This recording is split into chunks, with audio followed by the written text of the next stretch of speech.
Astrid Kuya sindir ex-ART Natalie ngebet diundang TV. Tante Natalie Holzer, Astrid Kuya ikut kesal saat melihat keponakannya itu difitnah berselingkuh saat masih berstatus istri Sule. Astrid Kuya mengaku tak habis pikir mantan asisten rumah tangga ART Natalie Holzer membuat fitnah selingkuh. Astrid Kuya menilai, sikap mantan ART Natalie Holzer membuat tudingan selingkuh untuk mencari sensasi demi diundang di televisi. Ini siapa sih? Natalie Holzer. Kita keluarga yang tahu jelas duduk persoalannya bener-bener silent nggak mau ikut campur.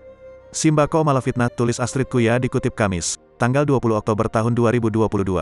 Ex-ART Natalie Holzer, Wati tiba-tiba muncul ke publik dan menuding mantan istri Sule itu berselingkuh saat masih berstatus istri Sule.